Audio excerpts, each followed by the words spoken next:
கிருஷ்ணப்ப நாயக்கர் அவர் பதவி ஏற்கிறார். முதல்ல இவளை மீட் பண்ணுறது வந்து ஒரு கிளர்ச்சி பரமக்குடி தலைமையிடமாக வைத்து இருந்த தும்பிச்சி நாயக்கர் மதுரை நாயக்கருக்கு எதிராக கிளர்ச்சி செய்கிறார். பெரிய கேசவப்ப நாயக்கர் அப்படிங்கிற ஒரு தளபதியை அனுப்பிச்சு போர் புரிய சொல்றார். போர் துவங்கின கொஞ்ச நாளே இவருடைய தளபதி கொல்லப்படுறார் தும்பிச்சி நாயக்கரால். அவருடைய மகன் சின்ன கேசவப்ப நாயக்கன் அவன் தலைமை தாங்கி போரிட்டு தும்பிச்சி நாயக்கரை வெற்றி கொண்டு அவருடைய தலையை துண்டிச்சு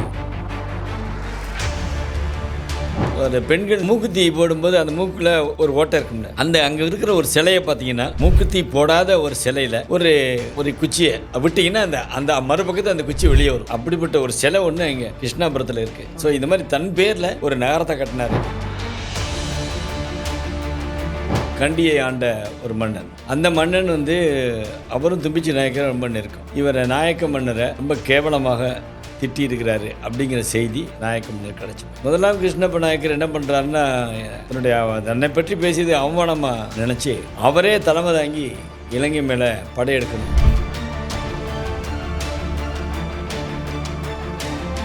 கண்டி ராஜாவை உயிரோடு பிடிச்சு மதுரை கொண்டு போகணும் அப்படின்னு அவருடைய ஆசை. ஆனா நடந்த போர்ல இவர் விட்ட அம்பு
ஐத்தமிழர்கள் அனைவருக்கும் அன்பு வணக்கம். திருமலை நாயக்கர் அவர்கள் தொடர்பான வரலாற்றை தெரிந்து கொள்கிற இந்த நெடுந்தொடரில் விஸ்வநாத நாயக்கர் அவர்களுக்கு பின்பாக வந்த நாயக்கர்கள் பற்றி அடுத்தடுத்த எபிசோட்ஸில் பார்க்க இருக்கோம். அந்த வகையில் இந்த எபிசோட்லேயும் விஸ்வநாத நாயக்கர் அவர்களுக்கு பின்பாக வந்திருக்கிற நாயக்க மன்னர்கள் குறித்த பல்வேறு தகவல்களை பார்க்க இருக்கிறோம். குறிப்பாக இந்த தொடரில் பார்க்கவிருக்கிற விஸ்வநாத நாயக்கருக்கு பின்பான நாயக்க மன்னர்கள் பற்றி பல்வேறு தகவல்களை நம்மோடு பகிர்ந்துக்க இருக்கிறவர் இந்திய துணைக்கண்டம் அதனுடைய வரலாறாக இருக்கட்டும், இதிகாசங்களாக இருக்கட்டும், அது குறித்த பல்வேறு ஆய்வுகளை மேற்கொண்டிருப்பவர், செவாலியே சிவாஜி கணேசன் அவர்களினுடைய வாழ்க்கை வரலாற்றை தொகுத்து வழங்கியிருப்பவர் முனைவர் மருதுமோகன் அவர்கள் நம்மோடு இணைஞ்சிருக்கிறாரு. அவர்கிட்ட பல்வேறு விஷயங்களை கேட்டு தெரிஞ்சுக்கலாம். சார் வணக்கம். சார் வணக்கம் கோபி. நல்லா இருக்கீங்களா? நல்லா இருக்கேன் சார். இப்போ நம்ம முன்னாடி விஸ்வநாத நாயக்கர் அவர் கூட இருந்த அரியநாத முதலியார் அவர்கள் தொடர்பாக கடந்த எபிசோடில் பார்த்து முடிச்சிருக்கிறோம். ஸோ இப்போ விஸ்வநாத நாயக்கர் அவருக்கு அடுத்ததாக வந்திருக்கிற ஆட்சி புரிஞ்சிருக்கிற நாயக்க மன்னர்கள் அதில் பார்க்க இருக்கிறோம். ஸோ அதில் யாரை பற்றி பார்க்க இருக்கிறோம் சார் அடுத்ததாக? மகாராஜா ஸ்ரீ ஒரு விஸ்வநாத ஐயாளுகானின்னு ஒன்று பட்டம் அவருக்கு நீண்ட பட்டம் வரும். அவர் 1562 மரணம் அடைகிறார். அது பிறகு அவருடைய மகன் கிருஷ்ணப்ப நாயக்கர் அவர் பதவி ஏற்கிறார். இவர் பதவி ஏற்றோன்னா அது பார்த்தீங்கன்னா முதல்ல இவளை மீட் பண்ணுறது வந்து ஒரு கிளர்ச்சியாளர் ஆட்சியில் 72 பாளையங்களும் விஸ்வநாத நாயக்கனும் அரியநாத முதலியாரும் பிரிக்கிறாங்க. அதில் ஒரு பாளையக்காரர் வந்து இன்னைக்கு ராம்நாட் பக்கத்தில் இருக்குல்ல பரமக்குடி, அந்த பரமக்குடி தலைமையிடமாக வைத்து இருந்த தும்பிச்சி நாயக்கர் அப்படிங்கிறவர் இவருக்கு மன்னருக்கு எதிராக, அதாவது மதுரை நாயக்கருக்கு எதிராக கிளர்ச்சி செய்கிறார். கிளர்ச்சி செஞ்சு எப்படியாவது தன்னுடைய சப்போர்ட்லாம் வச்சு அந்த இடத்தையே நம்ம பிடிக்கணும் அப்படிங்கிற நோக்கத்தில் பண்ணாரா எப்படின்னு தெரியல. கிளர்ச்சி செய்கிறாரு. கிளர்ச்சி செஞ்சோன்னா இவர் பெரிய கேசவப்ப நாயக்கர் அப்படிங்கிற ஒரு தளபதியை அனுப்பிச்சு அவர் கூட போர் புரிய சொல்கிறார். அவர் போர் புரியும் போதே போர் துவங்கின கொஞ்ச நாளே இவருடைய தளபதி கொல்லப்படுறார் தும்பிச்சி நாயக்கரால். 18,000 வீரர்களோட போயிருக்காரு.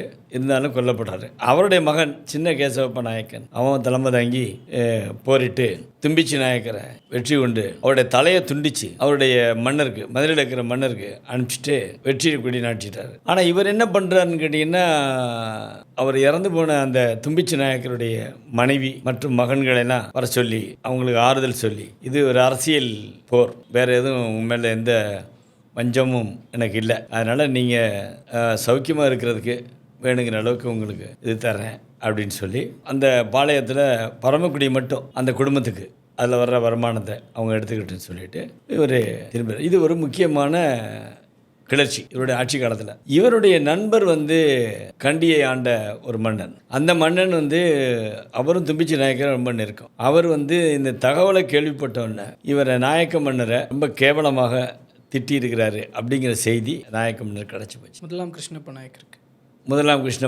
கிடைக்குது. முதலாம் கிருஷ்ணப்ப நாயக்கர் என்ன பண்ணுறாருன்னா, தன்னை பற்றி பேசியது அவமானமாக நினச்சி அவரே தலைமை தாங்கி இலங்கை மேலே படையெடுக்கணும். அப்போ அவர் கண்டியில் தான் அந்த தலைமையிடம் இருக்குது அந்த மன்னருக்கு. இந்த படைகளை எங்கே கொண்டு போய் இறக்குறாருன்னு கேட்டிங்கன்னா, நவபாஷானம்னு இப்போ தேவிப்பட்டினம்னு ஒரு ஊர் இருக்குது, கேள்விப்பட்டிருக்கீங்களா? தேவிப்பட்டினம் ஆமாம் கேள்விப்பட்டிருக்கீங்க சார். அங்கே போய் இந்த நவக்கிரகங்களுக்கும் அங்கே தூண்கள் இருக்கும், அதை நவபாஷானம்னு சொல்லுவாங்க. அந்த தேவிப்பட்டினம்ங்கிற பேரே ராஜேந்திர சோழனுடைய தாயாருடைய பேர். ராஜேந்திர சோழன் இலங்கையை வெற்றி அடைஞ்ச பிறகு அவருடைய படைகள் இறங்கின இடத்த தன்னுடைய தாயார் பேர்லேயே வச்சுட்டார், தேவிப்பட்டினம்னு. அந்த இடத்துல தான் இந்த நவபாஷானம் இருக்குது. அங்கே தன்னுடைய படைகளை நிலைநிறுத்தி இவர் படையெடுத்து போகிறார் கண்டியை நோக்கி போகும்போது பார்த்தீங்கன்னா, அவர் கிட்டத்தட்ட 40,000 படை வீரர்களோட நிற்கிறார், தயாராக இருக்கிறார் இவரோட போரிட. இவர் தன்னுடைய பாளையங்கள் 72 பாளையங்கள் இருக்கு இல்லையா, அதில் 52 பாளையங்கள் அந்த பாளையக்காரர்களையும் அவரிடம் இருந்த படைகளையும் வர சொல்லி போர் புரியணும்னு சொல்லிட்டு வந்திருக்காரு. அதில் 20,000 பேரை முன்னாடி அனுப்பிச்சு அந்த கண்டி மன்னரோட போர் புரிய சொல்கிறார். அவர் 40,000 பேர் வச்சுருந்தாலும், அப்புறம் அது போக 8 முக்கிய மந்திரிகள், அப்புறம் 5 ஆலோசனை சொல்பவர்கள், இவ்வளோ பேரையும் வச்சுக்கிட்டு போர் புரிகிறார். ஆனால் முதல் இதுலேயே 20,000 பேர் வச்சதுலேயே ஏன்னா இவங்க முறைப்படி பயிற்சி எடுத்தவங்க. சிங்களவர்களை வச்சு பார்க்கும்போது இங்கே மதுரை நாட்டு வீரர்கள் முறைப்படி பயிற்சி எடுத்தவங்க. முக்கியமாக திருநெல்வேலி பக்கம் இருந்த மறவர்கள்லாம் வார் ட்ரைப்ஸ் பை பர்த்தே, அவங்களுக்குலாம் ட்ரைனிங் கொடுக்க வேணாம். ஏன்னா அதுதான் சுபாஷ் சந்திர போஸ் கூட ஐஎன்ஏ ஆரம்பிக்கும் போது சில பேர் இவங்களுக்குலாம் ட்ரைனிங் கொடுக்க வேண்டாமா, இல்லை இவங்க பேசிக்கலாகவே இவங்க வார் ட்ரைப்ஸ்ன்னு சொல்லி சொன்னதாக ஒரு தகவல் உண்டு. ஸோ அந்த 52 பாளையங்களில் எத்தனை பாளையங்கள் அந்த மறவர் பாளையங்கள் வந்துச்சுங்கன்னு தெரியாது. பட் நாயக்க மன்னர் கட்டளை ஏற்று வர்றாங்க. ஆனால் இவங்க பெற்ற பயிற்சியை காட்டிலும் அந்த இலங்கை மன்னர்கிட்ட இருக்கிற வீரர்கள் அவளை பயிற்சி பெறாதனால அவங்க எண்ணிக்கையில் அதிகமாக இருந்தாலும் 40,000 பேர் இருக்காங்க. அப்புறம் 10,000 போர்ச்சுகீஸ் சோல்ஜர்ஸை வேறு அவங்க வச்சுருக்காங்க. இவங்க அதில் போர்ச்சுகீஸ் சோல்ஜர்ஸில் 8,000 பேர் நம்பர் இறங்கிடுது, அவ்வளோ பேர்த்த காலி பண்ணுறாங்க. ஆனாலும் அந்த காயமடைந்த மந்திரிகளையும் போர் வீரர்களையும் ஒரு நாயக்க மன்னர் என்ன பண்ணுறாருன்னு கேட்டிங்கன்னா, அந்த காயங்களுக்கெல்லாம் இது மறந்துட்டு அவங்கள ரொம்ப கண்ணியமாக நடத்தி அவங்கள கண்டியில் 3 நாள் தங்குறாரு. அந்த 3 நாள் தங்குறதுல அந்த கண்டி ராஜாவுடைய இறுதிச் சடங்குகள் இருக்குல்ல, அந்த இறுதிச் சடங்குல கலந்துக்கிட்டு அந்த மன்னரை சிதையூட்டின பிறகு அவருடைய மனைவியும் பிள்ளைகளையும் அழைச்சி பொருளாதார வாழ்வுக்கு அந்த ஆதாரத்திற்கு வேண்டிய பணத்தை கொடுத்துட்டு, மதுரை அரசுக்கு நீங்கள் திரை செலுத்ததை தவறாமல் செலுத்துங்க அப்படின்னு சொல்லிட்டு இவருடைய மைத்தின் ஒருத்தர் விஜயகுமார நாயக்கன் ஒருத்தர் அங்கே ஒரு பக்கம் வைஸ்ராயாக போட்டாருன்னு சொல்கிறாங்க. ஆனால் அஃபிஷியல் ரெக்கார்ட்ஸில் அந்த மாதிரி வைஸ்ராய் நியமனம் பண்ணதை பற்றின குறிப்புகள் இல்லை. அதனால் அவர் அது என்ன பண்ணியிருப்பாருன்னு கேட்டிங்கன்னா, ஒரு அதிகாரியாக இருந்து அந்த திரையை வாங்கி அதை அனுப்பிச்சிருப்பார். நான் இப்போது இலங்கை போயிருந்தப்போ கண்டியில் தான் தங்கியிருந்தேன். கண்டியில் ஒரு பழமையான ஒரு ஹோட்டல், பெரிய ஹோட்டல், அங்கே நிறைய இந்த இலங்கை மன்னர்களை பற்றின படங்கள்லாம் இருக்குது. நான் இப்போது போயிருந்தேன்னா அந்த ஆர்ஆருடைய படம் அப்படின்னு பார்த்துட்டு வந்திருப்பேன். அப்புறம் அண்ணன் வேடிக்கை பார்த்துட்டு ஒருத்தர் ஆம்ஸும் நம்ம நடிகர்களுக்கு பவுன்சர்ஸ் வராங்கல்ல, அந்த மாதிரி ஆம்ஸோட இருக்கிற ராஜாக்களுடைய படங்கள்லாம் நிறைய அந்த ஹோட்டலில் இருந்துச்சு. ஸோ இவர் ஒரு ஆஃபீஸராக இருந்து அந்த கண்டி ராஜா தனக்கு செலுத்த வேண்டிய தொகையை வாங்கி அனுப்புகிற பொறுப்பு உட்காந்து இப்போ நம்ம நாட்டிலே பார்த்தீங்கன்னா நிறைய ஆப்பிரிக்கன் கண்ட்ரீஸில் ஹை கமிஷனர்ஸாக நிறைய பேர் போக மாட்டாங்க. ஏன்னு கேட்டால் இந்த கருப்பு இன மக்கள் மத்தியில் போய் இருக்கிறதுங்கிறது ரொம்ப கஷ்டமான காரியம்னு பயப்படுறவங்க நிறைய பேர் இருக்காங்க. அப்போ என்ன பண்ணுவான்னு கேட்டிங்கன்னா ஹை கமிஷன் ஆஃபீஸில் சாதாரணமாக வேலை பார்த்துருக்க யாராவது ஒரு ஆள் நான் வேணா போகிறேங்க அப்படின்னா அவனை டெப்டி ஹை கமிஷனராக போட்டு அனுப்பிச்சிடுவாங்க. அதோடைய இதே தனி அந்த மரியாதையை தனி பங்களா, காரு, புல்லட் ப்ரூஃப் கார் கொடுப்பாங்க. அப்புறம் ஒவ்வொரு வாரமும் எந்த ஊரில் அவங்க ஹை கமிஷனர் இருக்காங்களோ அந்த ஊரில் ஒரு பெரிய டின்னர், காக்டெயில் டின்னர் நடத்துறதுக்கெல்லாம் பெர்மிஷன் கொடுப்பாங்க. அந்த மாதிரி ஒரு சலுகைகளோட மதுரை அரசாங்கத்தினுடைய அதிகாரியாக இவனுடைய மைத்தினர் அங்கே இருக்கலாம் என்பது ஒரு கருத்து. ஆனால் இதுக்கு முன்னாடி கிருஷ்ணதேவராயர், அச்சுதராயர், சதாசிவராயர் இவங்கெல்லாம் இலங்கை மேலே படையெடுத்தது ஏன்னு கேட்டிங்கன்னா இந்த திரையுடைய பாக்கி இருக்கிறனால தான். ஆக இவர் எடுத்தது ஒரு பக்கம் தும்பிச்சி நாயக்கருடைய நண்பனாக இருந்த இளங்கண்டி மன்னர் தன்னை மிக அவதூறாக பேசிய காரணத்தால் ஒரு காரணம் இருந்தாலும் மதுரை நாட்டுக்கு செலுத்த வேண்டிய திரையை செலுத்த தவறினால இந்த படையெடுப்பை அவர் நடத்தினார்னு நம்ம எடுத்துக்கலாம். அவர் மேற்கொண்ட அந்த படையெடுப்பில் இதை விட இன்னும் முக்கியமானது இல்லை இது போல் இன்னும் முக்கியமான படையெடுப்புகள் எப்படின்னு ஏதாவது இருக்குங்களா சார்? இல்லை, இது முதல் கிளர்ச்சி. அப்புறம் இலங்கை படையெடுப்புங்கிறதே திடீர்னு ஒருத்தர் அவங்க அப்பா போலே விஸ்வநாத நாயக்கர் போகல. விஸ்வநாத நாயக்கர் படையெடுத்தது கம்பம் பள்ளத்தாக்கு அந்த பக்கம் போய் அந்த இருக்கிற இதில் அங்கே இருக்கிற சிற்றரசர்களை அடிமைப்படுத்தி பாளையக்காரர்களை ஆக்கி வந்திருக்காரு. ஆனால் அவர் இலங்கை போக நினைக்கல. அப்போது ஒன்று திரை அங்கே ஒழுங்காக வந்திருக்கணும். அப்படி இல்லைன்னா இவருக்கு ஏற்பட்ட மாதிரி அவமானம் அங்கே விஸ்வநாத நாயக்கருக்கு ஏற்படலை. விஸ்வநாத நாயக்கன் பெரிய போர் வீரர், நம்ம ஏற்கனவே நம்ம பேசியிருக்கோம். ஒரிசாவில் இவர் கிருஷ்ணதேவராயர் போகும்போது ரெய்ச்சூர் படையெடுப்புல எல்லாம் அவர் தான் வெற்றி பெறுவதற்கு காரணமாக இருந்தார் அப்படிங்கிறத நம்ம பேசியிருக்கோம். ஆனால் அவரே இலங்கைக்கு போகிறதுக்கு எந்த விதமான காரணமும் அவருக்கு இல்லை. ஆனால் இவருக்கு ரெண்டு விஷயம் வந்துருச்சு. ஒன்று தன்னை அவமானமாக பேசிவிட்டு அந்த மன்னனை கண்டிக்கணும். அப்புறம் திரை வரல. இந்த திரை சரியாக வரலைங்கிறத காட்டிலும் சில வரலாற்று ஆசிரியர்கள் தன்னை அவமானப்படுத்தி பேசினவன கண்டிக்கணுங்கிற மாதிரி போகிற மாதிரி தான் எழுதியிருக்காரு. ஆனால் அவங்க 40,000 பேர் ப்ளஸ் 10,000 போர்ச்சுகீசிய சோல்ஜர்ஸ் வச்சுக்கிட்டு அடிக்க முடியல. மதுரை படை 20,000 பேரை வச்சு அடித்து பண்ணிடுறாரு. ஆனால் கடைசி வரைக்கும் என்ன நினைக்கிறாருன்னு கேட்டிங்கன்னா அந்த கண்டி ராஜாவை உயிரோடு பிடிச்சி மதுரை கொண்டு போகணும் அப்படின்னு அவருடைய ஆசை. ஆனால் நடந்த போரில் இவர் விட்டு அம்பு அந்த கண்டி ராஜாவோட உயிரை பறிச்சிருச்சு. அவர் இறந்து போனதுக்கு காரணம் இவர் விட்டு அம்பு தான். அந்த மாதிரி ஒரு போர் நடந்தது. அது ஒரு முக்கியமான விஷயம் தானே அவருடைய ஆட்சி காலத்தில். இதில் நீங்கள் அந்த தேவிப்பட்டினம் அப்படின்ற இடம் சொன்னீங்களே சார், ஆக்சுவலாக இந்த போர் நடக்கிற இடம் அங்கே தான் நடக்குதுங்களா?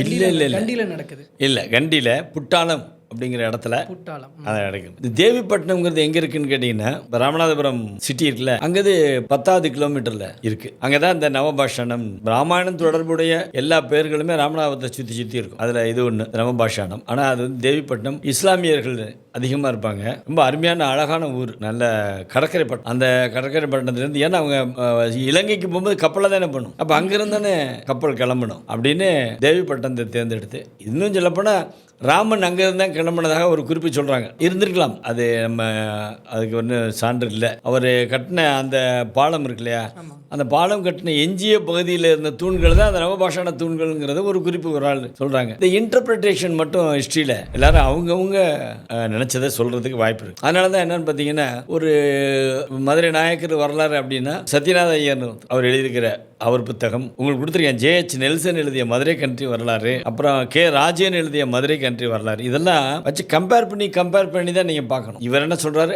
அவர் என்ன சொல்கிறாரு. வரலாறு என்பதே உண்மைக்கு பக்கத்தில் தான் போக முடியும், ஆக்சுவலாக போக முடியாது, எக்ஸாக்டாக சொல்ல முடியாது. சொல்லலாம் அது இது மாதிரி இந்த நடந்துச்சு அப்படின்னு சொல்லலாம். நம்ம நாட்டு அரசியல்வாதிகளே வெளியே சொல்கிற விஷயம் ஒன்று உள்ளுக்குள் நடக்கிற விஷயமா இருக்கு. நம்ம யாராவது பக்கத்தில் இருந்து பார்த்தோமா கருத்து கொள்கை வேறுபாடு காரணமாகன்னு சொல்லுவாங்க. இதில் முதலாம் கிருஷ்ணப்ப நாயக்கர் அவருடைய அந்த ஆட்சி நிர்வாகம் அப்படிங்கிறது எப்படி இருந்திருக்கு? ஆட்சி நிர்வாகம் ரொம்ப மக்களுக்கு ரொம்ப சேஃப்டியாக என்னென்னமோ பண்ணார். அவங்க அப்பா ஏற்கனவே திருச்சிராப்பள்ளியில் கோட்டையை கட்டினார்ல, அதெல்லாம் பாதுகாத்துட்டு எதையுமே அப்பா செய்த விஷயங்களை தவறாமல் இவர் செஞ்சுட்டு இவர் வச்சுருக்காரு. அப்போ அதுக்கு அது மாதிரி தென்காசி பாண்டியர்கள்ட்ட ஒரு நல்ல உறவு வைத்திருந்தார். தென்காசி பாண்டியர்கள் இவர் பதவியேற்ற காலத்தில் தான் அங்கே ஒரு அதிவீர ராம பாண்டியன் ஒரு மரோரோட மன்னன் பதவியை தான் அதே நாளில். அதனால் அங்கே நாணயம் வெளியிடும்போது ஒரு பக்கத்தில் நாயக்கருடைய உருவம் இருக்கும், இன்னொரு பக்கத்தில் மீன் சின்னம். ஸோ அந்த இதெல்லாம் மெயின்டைன் பண்ணார் இவர் முதலாம் கிருஷ்ணப்ப நாயக்கர். அதில் ஒன்றும் சந்தேகம் கிடையாது. விஸ்வநாத நாயக்கர் எடுத்த முன்னெடுப்புகளை அப்படியே ஃபாலோ பண்ண வச்சிருக்கிறது அந்த நாட்டுக்குள்ள அப்படி. ஆமாம். ஆனால் விஸ்வநாத நாயக்கன் வந்து நிறைய காரியங்கள் இறங்கினார் இல்லையா. அவர் அப்போ தான் மதுரைக்கே வந்து சார்ஜ் எடுக்கிறாரு. ஸோ அரியநாத முதலியார் உடைய துணையோட அவர் இந்த கயத்தாரில் பஞ்சபாண்டியர்களோட நடந்த போர்கள் அதெல்லாம் வந்து பெரிய விஷயம். அதெல்லாம் அப்போ இவர் காலத்தில் அதெல்லாம் இல்லை, அமைதியாக தான் இருந்தது. இவர் பண்ண பெரிய விஷயமே தும்பிச்சி நாயக்கன் கிளர்ச்சி பண்ணது. ஒரு எப்பவுமே ஒரு தலைமை பீடம் வந்து வீக்காக இருக்குன்னா உடனே எவனா ஒருத்தன் தனக்கு வேணுங்கிற ஆதரவு வச்சுக்கிட்டு இந்த தலைமை பீடத்தையே பிடிச்சிடலாம் அப்படின்னு ஒரு ஐடியாவில் இருப்பான். அப்படி நடந்த ஒரு கிளர்ச்சி தான். அது தொடர்பாக இலங்கைக்கு படையெடுத்துட்டு வந்தார். இது அவர் வாழ்க்கையில் அவருடைய ஆட்சி காலத்தில் செய்த மிகப்பெரிய காரியம். அது பொதுவாக எல்லா சாம்ராஜ்யங்களையும் நடக்கிற ஒரு விஷயம் தான் இல்லைங்களா? நடக்கிறாமா? ஆமாம், ஒன்று நம்ம நடக்கும். இதுக்கு அரண்மனைக்குள்ள இருக்கிற ஆட்களே துணை செய்வாங்க. நம்ம பின்னாடி பேச போகிறோம் சொக்கநாத நாயக்கன் ஒருத்தரை பற்றி. அதெல்லாம் பார்த்தீங்கன்னா பெரிய பெரிய அநியாயங்கள்லாம் நடந்திருக்கு. அதே மாதிரி வேறு சில மன்னர்களுடைய இதுலேயும் பார்த்தீங்கன்னா அவங்க பேசுகிற ரகசியங்களை ஒரு நாட்டில் கண்ணும் தெரியாமல் காதும் கேட்காத மாதிரி தன்னுடைய ஒற்றர்களை சத்திரத்தில் தங்க வச்சிருக்காரு ஒரு மகாராஜா. எல்லா இடத்துலையுமே அங்கே இருக்கிறவங்களுக்கு கண்ணும் தெரியாது காதும் கேட்காது, ஆனால் அவங்களுக்கு ரெண்டுமே செயல்படும். அங்கே வந்து தங்குறவங்க என்ன பேசுகிறாங்க நல்லா. இப்போ நம்ம நாட்டிலையும் பார்த்தீங்கன்னா போலீஸ் நீங்கள் எங்கே போய் நில்லுங்க, ஒரு திருவிழாவோ ஒரு இதுவோ இங்கே போனவங்க போலீஸ் டிபார்ட்மெண்ட்டில் ஆளுங்க நின்றுட்டு தான் இருப்பாங்க. அவங்க நீங்கள் நம்ம என்ன பேசுகிறோம் அப்படிங்கிற கேட்டுட்டு நம்ம சும்மா ஜாலியாக சினிமா பற்றி பேசிகிட்டு இருக்கோம், அதை பற்றி பேசிகிட்டு இருக்கோம்னா கேட்டு நகண்டுவாங்க. யாராவது ஒரு ஆள் நடக்கிற ஆட்சியை பற்றி ஏதோ பேசுகிறாங்கன்னா நின்றுவாங்க. நின்றுட்டு நம்ம அதில் சிங்கப்பூர் கவர்மெண்ட்டில் பார்த்தீங்கன்னா எந்த போலீஸ்க்கும் யூனிஃபார்ம் இருக்காது. ஆனால் உங்கள் பக்கத்தில் நிற்கிறது போலீஸ் இன்ஸ்பெக்டர்னு உங்களுக்கே தெரியாது. அரசாங்கத்தை எதிர்த்து யாரும் எதுவும் பேசக்கூடாது. அந்த மாதிரி ஒற்றர்கள்லாம் வச்சுருந்தாங்க. ஸோ இதில் முதலாம் கிருஷ்ணப்ப நாயக்கர் அவரை பற்றி முக்கியமான விஷயங்கள் எல்லாமே பார்த்துட்டோன்னு நினைக்கிறோம். இன்னும் சொல்வதற்கு ஏதாவது இருக்குங்களா? ஏன்னா அதை சொல்லிவிட்டு அவருடைய ஆட்சி நிறைவுங்கிறது எப்படி முடியுது அதை பற்றி பேசலாம்னு நினைக்கிறேன். இதில் இதே சமயத்தில் தான் விஜயநகர பேரரசுக்கு ஆபத்து வருது. பீஜப்பூர், கோல்கொண்டா, அஹமத் நகர், பிடார் இந்த சுல்தான்கள்லாம் ஒன்றா சேர்ந்து அடிக்கிறாங்க. இப்போ விஜயநகரத்தை இந்த மாதிரி ஆபத்தில் இருக்குங்கிறது அரியநாத முதலியாருக்கு தகவல் கிடைக்குது. நம்ம ஏற்கனவே அரியநாத முதலியாரை பற்றி உங்களுக்கு சொல்லியிருக்கேன். ஆமாம். ஆனால் அவர் என்ன பண்ணுறாருன்னு இந்த காலகட்டத்தில் தான் அவர் என்ன பண்ணுறாருன்னு கேட்டீங்கன்னா, சரி அந்த அப்போ அந்த விஜயநகர மன்னர் வந்து ராமராயன் அவர் தோற்கடிக்கப்படுகிறார். அவருக்கு குழந்தை இல்லை. இப்போ அரியநாத முதலியார் வந்து போய் விஜயநகர சாம்ராஜ்யத்தையே இப்போ தான் நம்ம பேசணும், நம்மளே வந்து அதை தலைமை தாங்கி நடத்துவோம்னு சொல்லிட்டு அதுக்குன்னு மத குருமார்கள்லாம் இருப்பாங்கல்ல, ப்ரீஸ்ட், அவங்க பிராமணர்களாக இருக்கலாம், பிராமணர் அல்லாதவர்களாக இருக்கலாம். அவங்கள்ட்ட போய் எனக்கு இப்போ முடிச்சு விட்டுங்க விஜயநகர சாம்ராஜ்யம்னு சொல்லும்போது, நீ ஒரு வெள்ளாளனுங்கிற வந்து வேளாண்மை தான் செய்யணுமே ஒழிய மன்னருடைய மகுடம் சூட்ட ஆசைப்படக்கூடாதுன்னு சொல்லி அவர் தடுத்துட்டார். ஆக்சுவலாக அரியநாத முதலியாரோட அப்படிப்பட்ட ஆக்டிவிட்டீஸும் இங்கே வந்து முதலாம் கிருஷ்ணப்ப நாயக்கரோட ஆட்சி காலமும் ஏறக்குறைய ஒரே காலகட்டத்தில் அரியநாத முதலியார் தொடர்ந்து இருக்காரு. ஆமாம்மா, தொடர்ந்து இருக்கிறாரு. ஸோ இப்போ இவர் ஆட்சி பொறுப்பு ஏற்றதுக்கப்புறம் அவர் இந்த மாதிரியான ஆக்டிவிட்டீஸில் அந்த பக்கம் போய் ஈடுபட்டுருக்காரு. ஆனால் அதை பற்றிலாம் இவர் ஒன்றும் கேள்விப்பட்டிருப்பார், கொஷின் கேட்க முடியாது. ஏன்னா இவங்க அப்பா காலத்துலேருந்தே அவர் இருக்கார். அதனால் வந்து 3-4 இதே மாதிரி நிறையா சாம்ராஜ்யத்தில் நடந்திருக்கு. ராமநாதபுரம் சேதுபதிகள்கிட்டலாம் 5 சேதுபதிகிட்ட வேலை பார்த்த தலவாயெல்லாம் இருக்காங்க.